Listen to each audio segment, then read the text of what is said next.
اعوذ باللہ من الشیطان الرجیم، بسم اللہ الرحمن الرحیم۔ آواز آ رہی ہے تو ٹھیک ہے۔ وَمَن يُعَظِّمْ شَعَائِرَ اللَّهِ فَإِنَّهَا مِن تَقْوَى الْقُلُوبِ۔ یہ ہمارا جو سفر ہے اصلاح کا، اس کے اندر باطن کی محنت ہے۔ یہ ساری ہمارا ذکر بھی خفی ہے، کسی کو پتہ نہیں لگ سکتا کہ ہم کیا کر رہے ہیں۔ ہمارے جو مراقبات ہیں وہ بھی خاموش۔ تو یہ باطن کا سفر، جبکہ ذکر زبان سے بھی مشائخ کرواتے ہیں دوسرے سلاسل کے اندر، تو حقیقت میں جو ذکر زبان سے کیا جاتا ہے اس کو بھی در حقیقت اندر اتارنا مقصود ہوتا ہے۔ یعنی آپ زبان سے اگر کوئی ذکر کر رہے ہیں تو اس کا اثر باہر سے اندر کی طرف لے کے جاتے ہیں۔ ہمارے حضرات ذکر اندر کرواتے ہیں اور اس کا اثر باہر کی طرف ظاہر کرتے ہیں۔ جیسے پھل اگر باہر سے خراب ہو، داغدار ہو، تو لینے والا ہمیشہ پھل کے اندر کی طرف اس کو شک ہوگا کہ یہ اندر کوئی خرابی تھی جس کی وجہ سے باہر ظاہر ہوئی۔ تو یہ ہمارا جو سفر ہے، اس کے اندر ہم نے باطن کے اندر جو ذکر کرنا ہے، اس کے ساتھ ساتھ اپنے ظاہری اعمال کے اوپر اس کا اثر دیکھنا ہے کہ ہماری سوچ میں فرق پڑ رہا ہے، کیونکہ سوچ بھی کسی کو نظر نہیں آتی اور عمل تو نظر آتا ہے ہر ایک کو۔ ایک آدمی نماز پڑھ رہا ہے، وہ نماز نیت اس کی کیا ہے، کس ارادے سے نماز پڑھ رہا ہے، یہ اسی کو پتہ ہے یا اللہ تعالیٰ کو پتہ ہے۔ تو یہ باطن کے اندر جو انسان کام کرتا ہے، نیت کرتا ہے، اس نیت کے اوپر اس کی سوچ کا دار و مدار اس نیت کے اوپر ہے کہ وہ کیا سوچ کے اس عمل کو کر رہا ہے۔ تو اس کا اثر باطن پہ بھی پڑتا ہے اور اسی باطن کی وجہ سے اس کا اثر ظاہر پر پڑتا ہے۔ تو یہ فقیر نے قرآن مجید کی ایک آیت پڑھی کہ جو اللہ تعالیٰ کی نام لگی ہوئی چیزوں کو بزرگ جانے گا، جیسے اللہ تعالیٰ بزرگ ہیں، عظیم ہیں، تو یہ در حقیقت تقوی کی اونچے درجے کی نشانی ہے۔ یعنی دلوں کا، کیونکہ دل کسی کو نظر نہیں آ رہا، دل کیا سوچ رہا ہے یہ بھی کسی کو نظر نہیں آ رہا، لیکن اس کا ارادہ اور نیت یہ یا وہ جانتا ہے یا اللہ تعالیٰ جانتے ہیں۔ تو یہ دلوں کی نیت اور ارادوں کے اندر فرق پڑتا ہے دلوں کی صفائی سے۔ یہ فقیر ایک مثال عرض کر رہا تھا کہ ایک آدمی دین کا کام، دین کے کوئی محنت کر رہا ہے۔ ایک قاری صاحب نے یا کسی عالم نے بچوں کو پڑھانا شروع کیا، تو پڑھاتے وقت ان کی نیت کیا تھی؟ اللہ تعالیٰ کو خوش کرنا مقصود تھا۔ لیکن وقت گزرنے کے ساتھ ساتھ ہم جب کوئی کام کرتے ہیں، عبادت کرتے ہیں اور کوئی دین کی خدمت بھی اللہ تعالیٰ توفیق دیتے ہیں، تو ہم عام طور پر انسان وقت گزرنے کے ساتھ ساتھ اپنے دو دشمنوں سے غافل ہو جاتا ہے۔ ایک دشمن اس کا نفس اور ایک دشمن شیطان۔ وہ خفیہ راستے سے اس آدمی کے اجر کو کم کرنے کی کوشش کرتے ہیں یا اس کو خراب کرنے کی کوشش کرتے ہیں۔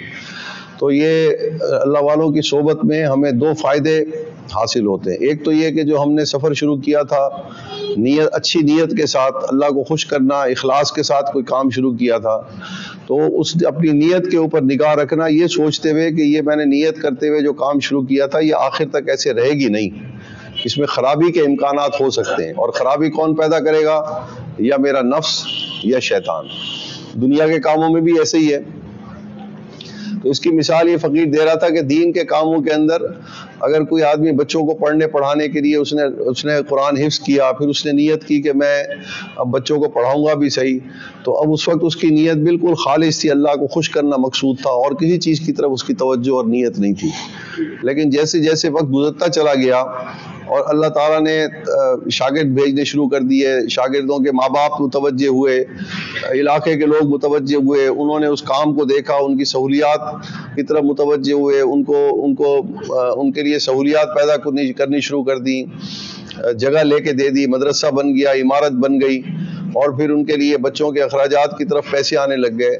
اب یہ جب انسان جو کام شروع کرتا ہے تو دوسرے جو اس کام کے اندر جو اس کو مدد اللہ تعالیٰ کی طرف سے ملنے لگ جاتی ہے، تو نفس اور شیطان اس کی توجہ اس طرف ہٹا دیتا ہے۔ کیا مطلب کہ اب اس کی فکر میں بچوں کو پڑھانا تو ہے، لیکن ساتھ ساتھ وہ اسباب جو ملے تھے اس کی طرف بھی اس کی نظر ہوتی ہے کہ یہ نہ رکے، اور ان کے جمع کرنے کی ان کی فکر، حالانکہ نیت یہ بھی ایک درجے میں ٹھیک ہے، لیکن یہ نیت عام طور پر جو ابتدا میں خالصتاً اللہ تعالیٰ کو پڑھانے کی تھی، اب اس کی توجہ اسباب کی طرف منتقل ہو گئی، اس کی نیت جو تھی اس کے اندر اسباب بھی داخل ہو گئے۔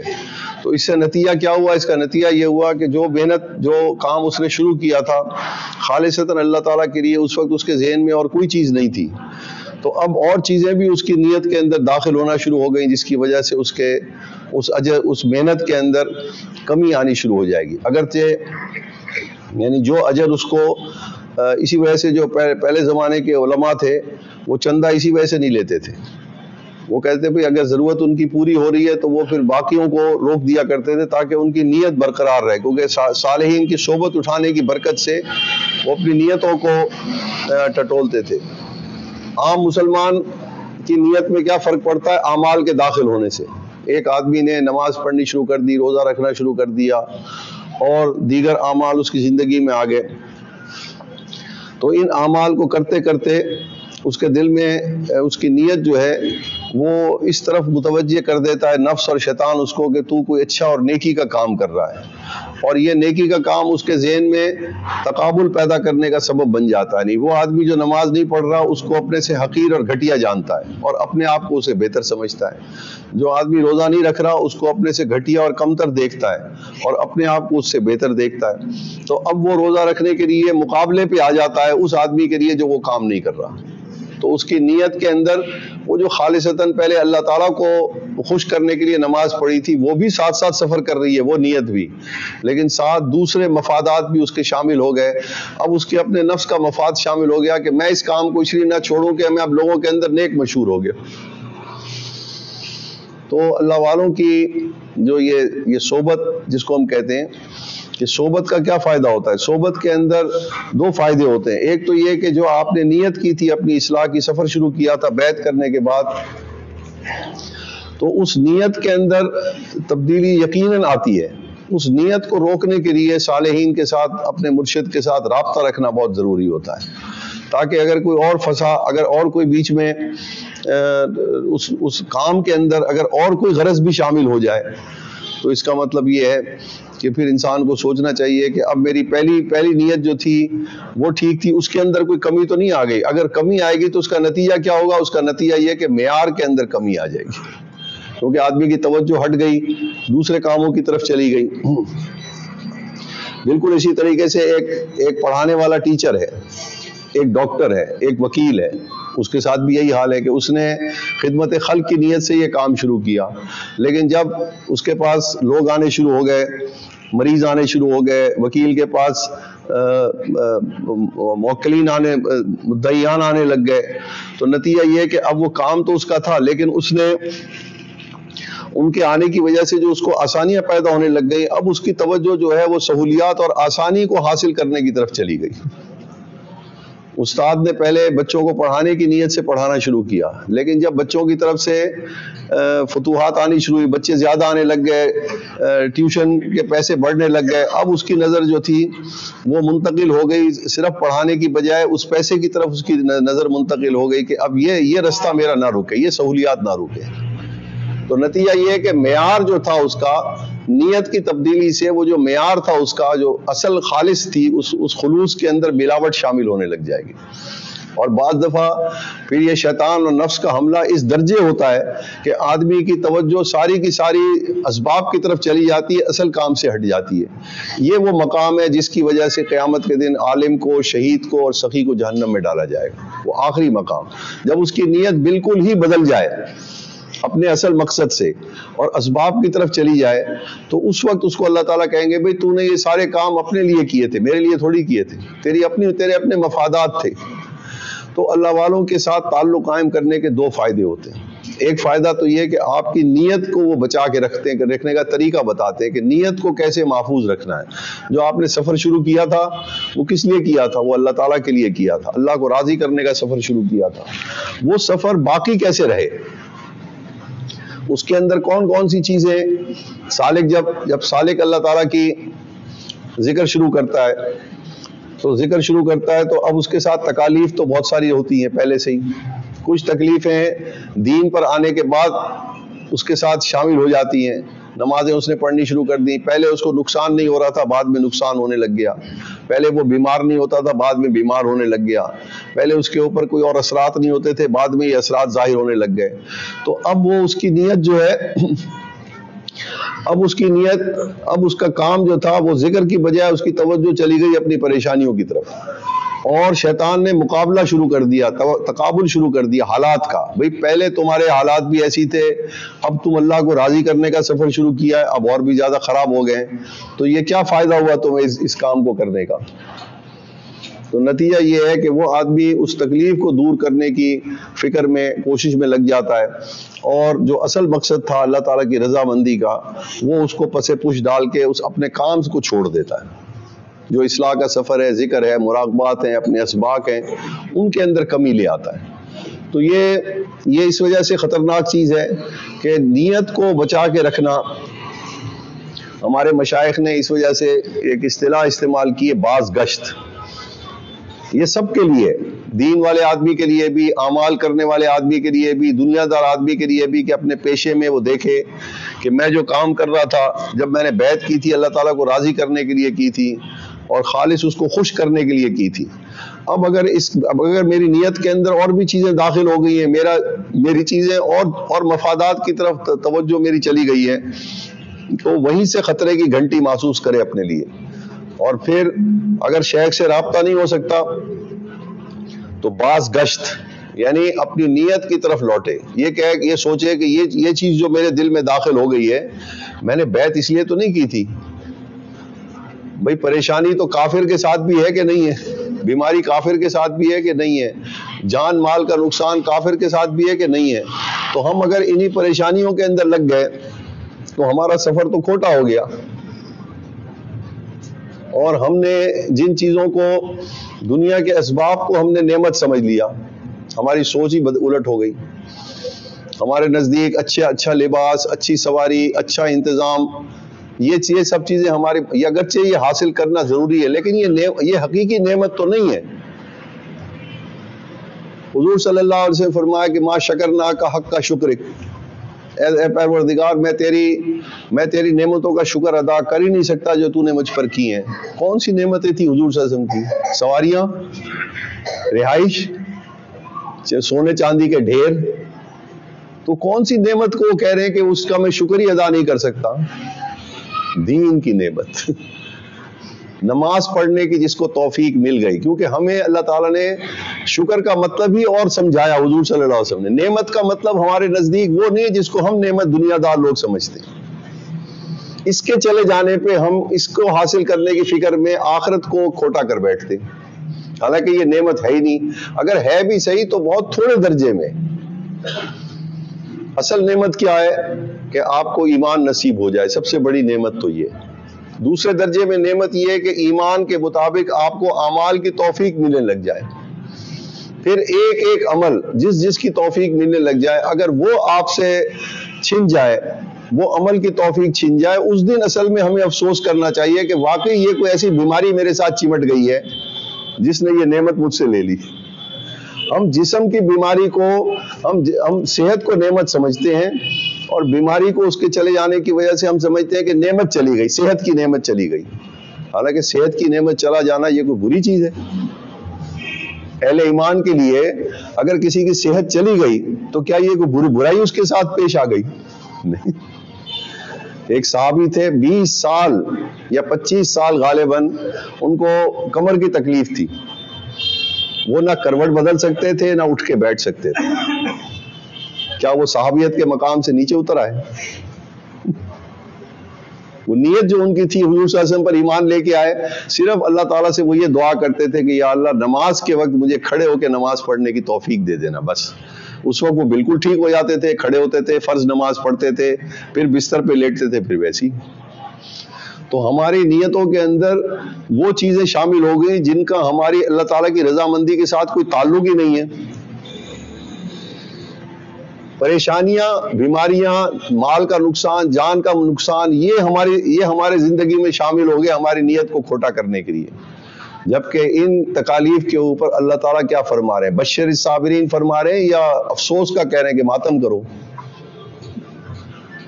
خوشخبری دے رہے ہیں نا بھئی، جس کو میں نے یہ تکلیف دی وہ کیا کرے؟ خوشیاں منائے۔ کون خوشیاں منائے؟ جو اس تکلیف کے اندر اللہ تعالیٰ کی رضامندی کے راستے کو نہ چھوڑے، صبر کو اختیار کرے، اپنا کام کرتا رہے آخرت کا، اس میں کوئی کمی نہ کرے، اس کو میری طرف سے خوشخبری دے دو، کیونکہ اس کے لیے میں نے بہت کچھ اس تکلیف کے اندر چھپا کے رکھا ہے۔ دنیا میں بھی اسی وجہ سے صحابہ کرام، اولیاء کرام، ان کی یہ صحبت کے اثرات ہیں کہ صحبت انسان کی سوچ بدل دیتی ہے، اس کی نیت کے اندر کھوٹ داخل ہونے لگتا ہے تو اس کھوٹ کو کھڑا کر دیتی ہے۔ یہ اصل فائدہ ہے صحبت کا۔ انسان کی گاڑی پٹری سے اترتی ہے، شیطان اور نفس اس کی توجہ ہٹاتا ہے، لیکن رابطہ جو ہے وہ اس کو پھر سے پٹڑی کے اوپر چڑھا دیتا ہے۔ اس لیے سب سے پہلے یہ آدمی سوچے کہ میں نے جو سفر شروع کیا تھا اس کے اندر اب کون کون سی چیزوں نے میرے سفر کو کھوٹا کر رہی ہیں۔ سفر طے ہوگا کس چیز سے؟ ذکر سے، اور کوئی راستہ نہیں۔ صحبت، رابطہ اور ذکر، یہ آپ کو اڑا کے لے جائے گا راکٹ کی طرح اللہ تعالیٰ کے قرب کے اندر۔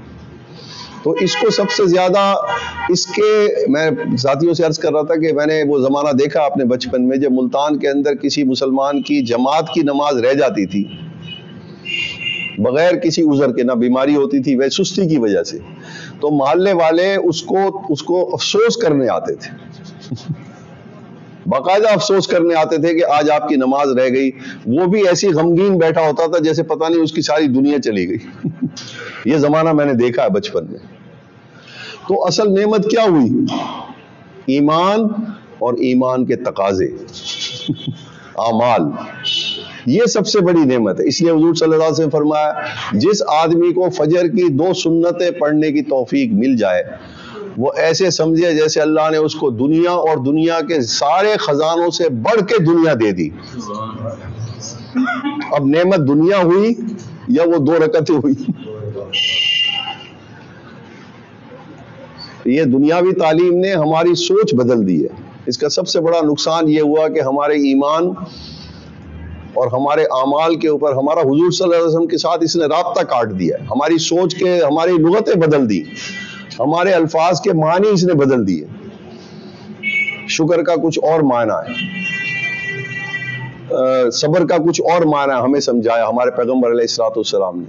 ہم نے ان سب چیزوں کے ہم نے وہ معنی لے لیے جو کافر لیتا ہے، کیونکہ ہم دنیا کی تعلیم حاصل کرتے ہیں تو کافر کے نزدیک یہ ساری نعمتیں ہیں، ان کو وہ نعمت سمجھتا ہے، دنیا کی فراخی، دنیا کی آسانی، اور یہ نعمتوں کے چلے جانے کے اوپر وہ افسوس کرتا ہے۔ ہم بھی وہی کچھ کرنے لگ گئے۔ تو ہم نے دین کے کاموں میں ماحول کے اثرات کی وجہ سے دنیا کے مفادات کو ہم نے اس کے ساتھ جب شامل کرنا شروع کیا تو نیت کھوٹی ہو گئی۔ جب ہم نے اپنے اعمال کے اندر تقابل شروع کر دیا، جو میں کر رہا ہوں، حضرت شیخ سعدی رحمۃ اللہ علیہ سفر کر رہے تھے اپنے والد کے ساتھ، ایک رات کو سرائے میں ٹھہرے، تو رات کو تہجد کے لیے اٹھے، انہوں نے اپنے بیٹے کو بھی اٹھایا، باقی سارے لوگ سوئے ہوئے تھے مسلمان ہی سارے، تو وہ بچے تھے اس وقت، تو انہوں نے اپنے والد صاحب سے کہا کہ کاش یہ لوگ بھی اٹھ کے تہجد پڑھ رہے ہوتے، دیکھو غفلت کے اندر سوئے ہوئے۔ تو ان کے والد نے کہا کاش تو نہ جاگا ہوتا، تو بھی سوتا رہتا۔ بھئی تقابل کیا نا انہوں نے کہ مجھے تہجد کی توفیق مل رہی ہے، ان کو نہیں مل رہی، ہو سکتا ہے ان کے اعمال ان سے بھی اچھے ہوتے۔ بھئی ہم نے کوئی حساب کتاب کے لیے تھوڑی اللہ تعالیٰ نے بھیجا ہے کہ ہم مسلمانوں کا آڈٹ کرنا شروع کر دیں دنیا کے اندر، کون نماز پڑھ رہا ہے، کون نہیں پڑھ رہا، کون سے اعمال کر رہا ہے، کون سے نہیں کر رہا۔ تو تقابل جو ہے یہ نیت کو خراب کرنے کے لیے نفس اور شیطان پہلے ڈالتا ہے آدمی کے لیے، اعمال کرنے والے آدمی کے لیے۔ دنیا کے اندر آپ کے مفادات کو، مال کو، مفاد کو شامل کرتا ہے، آپ کے کام کے اندر رکاوٹ ڈالنے کے لیے۔ اب تعلیم کی طرف سے ایک اچھا پڑھانے والا ہے، اس کے بہت سارے، اس کی اکیڈمی میں بہت سارے شاگرد آنے لگ گئے، اب اس کی تعداد کی طرف توجہ چلی گئی اور معیار سے اس کی توجہ ہٹ گئی۔ ایک ڈاکٹر کے پاس بہت سارے مریض آنے لگ گئے، ہمارے پیر بھائی ہیں، ان کی بہو کا انہوں نے الٹرا ساؤنڈ کرایا تو کسی نے کہا کہ بالکل ٹھیک ٹھاک ہے، کوئی تکلیف نہیں، نہ پیشاب کی نہ کسی چیز کی۔ تو وہ ویسے اس کو کوئی بخار ہوا تھا تو کسی ڈاکٹر نے الٹرا ساؤنڈ کیا، وہ اچھے ماہر تھے، انہوں نے کہا کہ جی یہ آپ کی تو بہو کا ایک گردہ ہے، کام ہی نہیں کر رہا، یوں سمجھے کہ فوت شدہ گردہ ہے، یعنی وہ بیکار ہے گردہ آپ کا. وہ الٹرا ساؤنڈ میں انہوں نے بتایا، حالانکہ اس کو نہ کوئی گردے کی تکلیف تھی نہ کچھ تھا. وہ اب انہوں نے مجھ سے مشورہ کیا کیا کریں. میں نے کہا آپ کسی اچھے یورولوجسٹ کو، اس کے ماہر کو دکھا لیں، گردے مسانے والے کو، کیونکہ انہوں نے تو الٹرا ساؤنڈ کیا ہے، ہو سکتا ہے کوئی گردہ کام کر رہا ہو، وہ تو ایک رائے ہے نا. اب وہ کہتے ہیں میں رپورٹیں لے کے میں گیا ہوں ڈاکٹر صاحب کے پاس، انہوں نے کہا جی یہ رپورٹ کراؤ، یہ کراؤ، یہ کراؤ. میں نے وہ ساری کچھ کرا کے، اب جب میں ان کے پاس بڑا رش ہوتا ہے کیونکہ وہ بہت قابل سرجن ہے ملتان کے. اب وہ کہتے ہیں میں نے ان کے سامنے جا کے رپورٹیں رکھی، وہ کافی ساری رپورٹیں تھی، انہوں نے کہا تھا کرواؤ. وہ کہتے ہیں انہوں نے ایسے رپورٹ اٹھائی اور رکھ دی، کہنے لگے اس کا گردہ کام نہیں کر رہا، آپریشن ہوگا. میں نے کہا ڈاکٹر صاحب آپ نے تو نام بھی نہیں پڑھا ہوگا جتنی دیر میں آپ نے رپورٹ اٹھائی. آپ نے اتنی ساری رپورٹیں ابھی تو دیکھی نہیں ہے، میں تو سامنے آپ کے بیٹھا ہوں. بات سمجھے؟ جب آدمی کی توجہ چلی جائے مال کی طرف تو اچھے طبیب کی اب وہ معیار گر جاتا ہے. اب وہ چونکہ اللہ تعالیٰ نے اس کے ہاتھ میں شفا رکھی ہے، وہ سمجھ رہا ہے کہ میرا کام چل رہا ہے.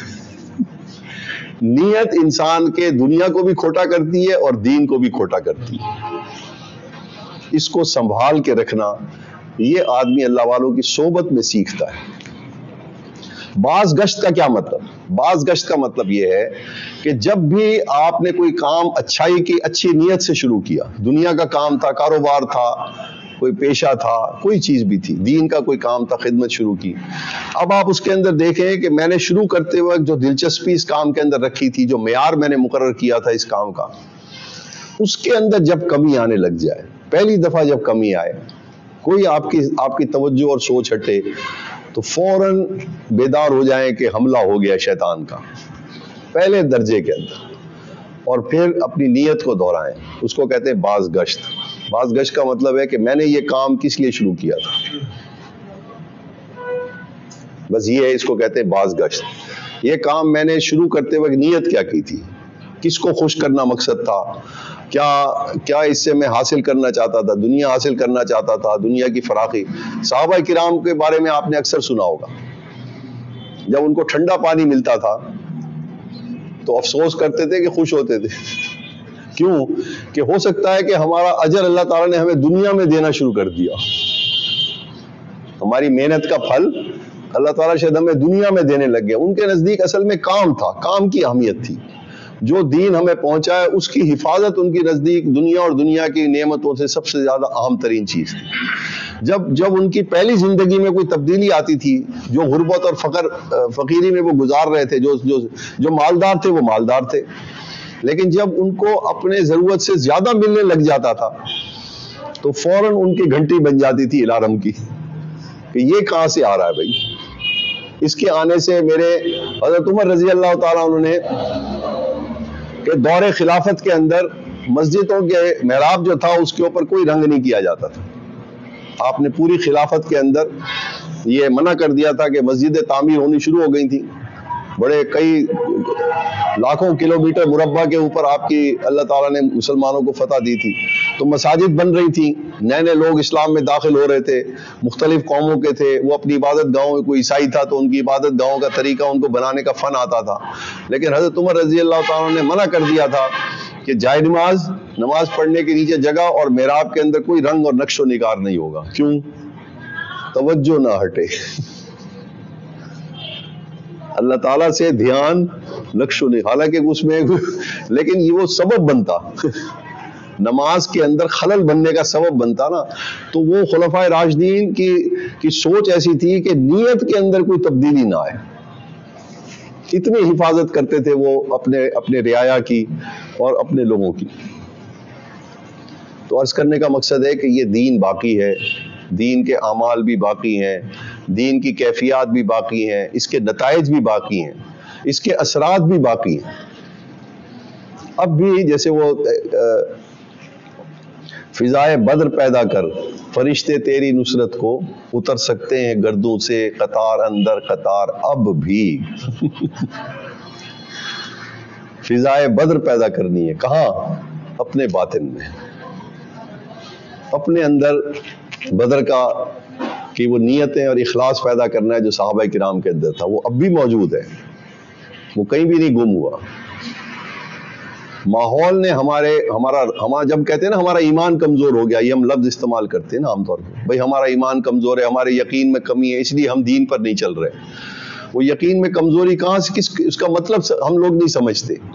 اس کا مطلب ہے کہ میرے باطن کا رابطہ حضور صلی اللہ علیہ وسلم سے، میں نے خود ایسے ماحول کے اندر چلا گیا ہوں کہ میرا باطن، میرا حضور صلی اللہ علیہ وسلم کی تعلیم اور تربیت کے اوپر سے رابطہ کمزور ہو گیا ہے۔ میں آپ کو اپنے لیے معلم نہیں سمجھتا آج کے دور میں، آپ کی تعلیم کو اپنی نجات کا ذریعہ نہیں سمجھتا۔ یہ مطلب ہے تو تعلیم آپ کی سچی، 100% سچی تعلیم ہے آپ کی، لیکن آج کے دور میں اگر میں آپ کی تعلیم کے مطابق زندگی گزاروں گا تو میں دنیا میں پیچھے چلا جاؤں گا۔ اگر میں آپ کی تربیت کے مطابق آپ کی شکل، آپ نے جو تربیت کی ہے کہ انسان کو ایسا ہونا چاہیے، شکل ایسی ہو، سر ایسا اس میں ڈھانکے، لباس ایسا پہنے، لوگوں کے ساتھ ایسا برتاؤ کرے، اگر میں آپ کے تربیت کو آج اختیار کر لوں تو میرا گزارا نہیں ہوگا معاشرے کے اندر، گھر والے بھی مجھے باہر نکال دیں گے۔ تو میں آپ کی تعلیم اور تربیت کو 100% سچا ضرور سمجھتا ہوں، لیکن آج کے دور میں قابل عمل نہیں سمجھتا۔ اب کفر کا سکہ چلے گا، جو دنیا کی تعلیمات ہے اس کے مطابق میں تعلیم حاصل کروں گا تو میں معاشرے میں رہ سکتا ہوں، ان کے مطابق اپنی شکلیں اور لباس اور رہن سہن رکھوں گا تو میں ٹھیک ہوں، اپنی برادری کے مطابق میں اپنے خاندان کے اندر معاملہ کروں گا لوگوں کے ساتھ تو میں ٹھیک ہوں، میری برادری بھی خوش ہے اور میں بھی ٹھیک۔ یہ ایمان کمزوری کا مطلب یہ ہماری اپنی بیماری ہے۔ ہم نے حضور صلی اللہ علیہ وسلم کو اپنے لیے، آپ کی تعلیم اور تربیت کو آج کے دور میں قابل عمل نہیں سمجھا۔ یہ کیسے بیماری دور ہوگی؟ یہ اللہ تعالیٰ کے ساتھ رابطہ قائم کرنے سے ہو، ذکر کے ذریعے سے ہو۔ ایک میں خواب سنا کے بات ختم کرتا ہوں۔ حضرت مفتی زین العابدین صاحب رحمۃ اللہ علیہ بہت بڑے عالم گزرے پاکستان کے، فیصل آباد میں۔ ان کو یہی پریشانی تھی کہ مسلمانوں کے حالات جو ہیں وہ دن بہ دن پیچھے کی طرف جا رہے ہیں، حالانکہ دین کا کام بھی بہت ہو رہا ہے اور سارے شعبے دین کے زندہ ہیں، لیکن کوئی فتوحات نظر نہیں آ رہی۔ تو کئی مہینے کے بعد جا کے حضور صلی اللہ علیہ وسلم کی ان کو زیارت ہوئی، تو انہوں نے یہی سوال حضور صلی اللہ علیہ وسلم سے کیا کہ یا رسول اللہ، اتنا دین کا کام ہو رہا ہے، مدارس میں دین کی تعلیم و ترویج ہے، بچے حفظ کر رہے ہیں، دعوت کا کام جاری ہے امت کے اندر، ہر جگہ پہ لوگ دعوت کے لیے پھیلے ہوئے ہیں، خانقاہیں آباد ہیں، جہاد بھی ہو رہا ہے، سب کچھ ہو رہا ہے، لیکن فتح کہیں نہیں ہے۔ آپ کے ساتھ 313 مسلمان تھے تو فتح ہو گئی تھی، اور اب 1 ارب سے بھی زیادہ مسلمان ہیں، تو کہیں دور دور تک کوئی نہ دعائیں قبول نہیں ہو رہی، ہماری فتح تو دور کی بات ہے، مصیبت در مصیبت نازل ہو رہی ہے۔ تو حضور صلی اللہ علیہ وسلم مسکرائے، آپ نے فرمایا میرے ساتھ 313 تو تھے، میرے ساتھ 313 تو تھے۔ اس وقت امت کے اندر مطلب یہ تھا کہ پوری امت کے اندر وہ 313 بھی نہیں ہے۔ پھر انہوں نے پوچھا یا رسول اللہ کتنے ہیں؟ فرمایا 23 آدمی۔ تو وہ 23 بدری موجود ہیں کہ نہیں امت میں؟ وہ بدر کی فضا والے موجود ہیں کہ نہیں؟ وہ فضا کہاں قائم کرنی ہے؟ اپنے اندر۔ تو عرض کرنے کا مقصد یہ کہ ہم ایک بڑی بیماری جو فقیر اکثر عرض کرتا ہے وہ یہ کہ ہم اپنے اپنے کام سے مطمئن ہو گئے۔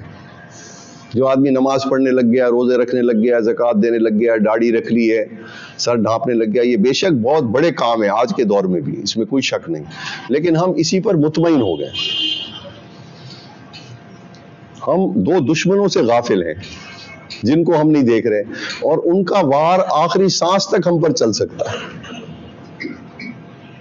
یہ ہماری پستی کی وجہ ہے کہ ہماری زندگی میں ٹھہراؤ آ گیا، ہم ایک جگہ پہ جا کے رک گئے اور مطمئن ہیں اپنے اپنے کام سے، بس ہم ٹھیک جا رہے ہیں، ہمیں کسی اصلاح کی ضرورت نہیں، ہمیں کسی آدمی کے پاس جانے کی ضرورت نہیں، ہمیں کوئی چیز سننے کی ضرورت نہیں۔ جبکہ میں نے ابھی آپ کو مثالیں دے کے سمجھانے کی کوشش کی کہ صرف نیت کے بدلنے سے معیار میں کمی آ جاتی ہے، معیار میں کمی آ جاتی ہے. ڈاکٹر ہو، وکیل ہو، انجینئر ہو، قاری ہو، عالم ہو، کوئی ہو، اعمال کا نمازی ہو، زکوٰۃ دینے والا ہو، کوئی بھی ہو، جب اس کی نیت میں فرق پڑے گا تو اس کی عبادت اور اس کی محنت کے معیار کے اندر کمی آ جائے گی. جب معیار میں کمی آئے گی تو اس کا اللہ تعالیٰ کے ساتھ رابطہ کمزور ہونا شروع ہو جائے گا، کیونکہ وہ اپنے آپ کو بھی خوش کر رہا ہے اور اللہ کو بھی خوش کر رہا ہے ایک ہی وقت میں. تو اس کے لیے میں عرض کروں باز گشت، جب بھی یہ زندگی میں کبھی آپ کو یہ احساس ہو جائے کہ میرے کام کے اندر میری توجہ کام سے ہٹ کے مفادات کی طرف چلی گئی ہے، یہ جب بھی آپ کو احساس ہو جائے توبہ کریں. توبہ کرنے کے بعد پھر اگر آپ بیت ہیں تو اپنے شیخ کا ذکر شروع کریں اور نیت اپنی دہرائیں باز گشت، یا اللہ میں نے یہ کام اس لیے شروع نہیں کیا تھا، مجھے معاف کر دیجئے، میں اپنی نیت کی طرف لوٹتا ہوں. اپنی نیت کو کھڑا کریں، پھر کام شروع کر دیجئے. اب آپ کو اس سے یہ اندازہ ہو جائے گا کہ اب آئندہ جب بھی آپ کی کام میں کوئی کھوٹ آئے گا آپ کو فوراً احساس ہو جائے گا کہ پھر شیطان حملہ کر رہا ہے. پھر آپ اس کو جب صحیح کر دیں گے. یہ پرانے زمانے کے وکیل آپ دیکھیے، اکثر لوگ جانتے ہوں گے کہ وہ اتنے کیس لیتے تھے جتنے وہ لڑ سکے، درزی اتنے کپڑے لیتے تھے جتنے وہ سی سکے. ایسا ہوتا تھا کہ نہیں؟ وہ کہتے ہمارے پاس نہ کاریگر ہے، نہ ہم پہلے جن سے ہم نے وعدہ کیا ہوا ہے ان کو دیں گے تو پھر ہم کریں گے. اب وہ نتیجہ یہ ہے کہ جب آپ مریضوں کی تعداد کو دیکھنے لگ جائیں گے، موکلین کی تعداد کو دیکھنے لگ جائیں گے تو نہ کیس تیار ہو سکے گا، نہ ان کے پیسے، نہ آپ کا پیسہ حلال ہوگا، نہ پیسے کھڑے ہوں گے آپ کے. ہر چیز کے اندر کمی آنے لگ جائے گی. اللہ تعالیٰ ہمیں یہ آپ حضرات تشریف لائیں. اس فقیر نے اس لیے بات عرض کی کہ آپ سب حضرات مخلص ہیں الحمدللہ، اللہ ہی کے لیے کام کر رہے ہیں، اللہ ہی کے لیے تشریف لائیں. لیکن یہ ہمیں اپنے سفر کو کھوٹا ہونے سے بچانا ہے، ہمیشہ کھڑا رکھنا ہے، اور اس کے لیے رابطہ ضروری ہے اپنے شیخ کے ساتھ. اور طریقہ میں نے بتا دیا، رابطہ نہ بھی ہو تو جب بھی آپ دیکھیں کہ میری نیت میں نے کی تھی اللہ کو راضی کرنے کی، اب اللہ کو خوش کرنے کے ساتھ ساتھ اگر میں اپنے کو بھی خوش کرنے کا کوئی رستہ میرے اندر داخل ہو گیا زندگی میں تو میں اس کو پیچھے کرنے کی کوشش کروں. کیونکہ جو چیز جس کو میں سمجھ رہا ہوں آسانی اور فراخی، وہ نعمت نہیں ہے شریعت کے اندر، وہ نعمت نہیں ہے. بے شک ایک درجے میں نعمت ہے کہ آپ کی زندگی آسان ہو گئی، لیکن اصل زندگی، اصل تعلق جو ہے وہ دل کا، اطمینان کا تعلق تو دل کے ساتھ ہے، اسباب کے ساتھ تھوڑی ہے. آپ نے دیکھا نہیں بہت سارے لوگ ہیں جن کو اللہ تعالیٰ نے اتنا کھلا دیا ہوا ہے کہ ہم سوچ بھی نہیں سکتے، لیکن ان سے زیادہ بے چین اور پریشان کوئی ہے بھی نہیں. اور ایسے لوگ بھی ہیں جن کے پاس ایک وقت کو ہے دوسرے وقت کا ہے ہی نہیں، ان سے زیادہ کوئی پرسکون ہے ہی نہیں. ہمارے لیے دین نے نعمت کا مطلب بدل دیا، ہم وہ مطلب بھی بھول گئے.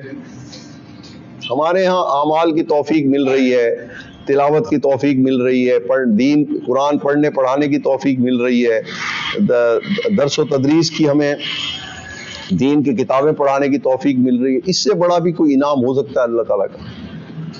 نہیں ہو سکتا، کیونکہ یہ میں نہیں کہہ رہا، اللہ تعالیٰ کہہ رہے ہیں. لقد من اللہ علی المؤمنین اذ بعث فیہم رسولا من انفسہم یتلو علیہم آیاتہ ویزکیہم ویعلمہم الکتاب والحکمہ.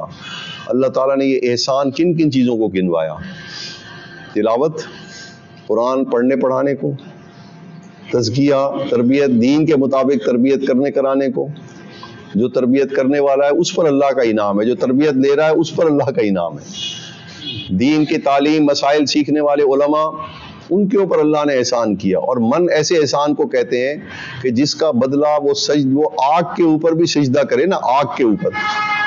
میں آسان لفظوں میں سمجھا رہا ہوں. جس کو اللہ نے قرآن کا علم دے دیا، جس کو اللہ تعالیٰ نے قرآن کے اعمال اس کے اوپر جاری کر دیے، جس کو اللہ تعالیٰ نے مسائل کا علم سمجھا دیا، جس کو اللہ تعالیٰ نے حضور صلی اللہ علیہ وسلم کی تربیت کی فکر عطا فرما دی، اور اس فکر کے اندر وہ زندگی گزار رہا ہے کہ میں حضور صلی اللہ علیہ وسلم کی طرز زندگی سے نہ ہٹوں. یہ اتنا بڑا احسان ہے اللہ تعالیٰ کا کہ اگر وہ اس کے شکر ادا کرنے میں انگاروں کے اوپر بھی سجدہ کرے تو اس کا شکر ادا نہیں ہو سکتا. من کا یہ مطلب ہے. ایسا احسان کیا میں نے اہل ایمان پہ، اس میں کوئی دنیا کی چیز کا ذکر ہے؟ نہ سواری، نہ مال، نہ دولت، نہ کوئی رہائش، کسی چیز کا ذکر ہے نہیں۔ اس کو اللہ نے من کہا ہے، احسان، احسان عظیم، نعمت عظیم اللہ تعالیٰ۔ اور یہ بات سمجھ میں آ جاتی ہے کس کو؟ جو اللہ کا طالب ہوتا ہے، اللہ تعالیٰ اس کو سمجھا دیتے ہیں کہ کتنا بڑا احسان کیا ہے میں نے تم پر، اور وہ اس کو نعمت سمجھتا ہے۔ دنیا اگر آ جائے تو ٹھیک ہے، ذالک متاع الحیات الدنیا، بس بھئی دنیا کے گزارے کے لیے چیزیں ہیں نا۔ اب میرے پاس بالفرض اگر 50 جوڑے میں نے سلوا لی ہیں، میں ابھی تو ایک ہی پہنا ہوا ہے نا، وہ 49 جوڑے جو ہیں وہ تو لٹکے ہوئے، پھر بھی ان میں سے میں ایک ہی پہنوں گا ایک وقت پہ۔ اللہ تعالیٰ ہمیں نصیب فرمائے۔ تھوڑی دیر کے لیے مراقب ہو جائیے۔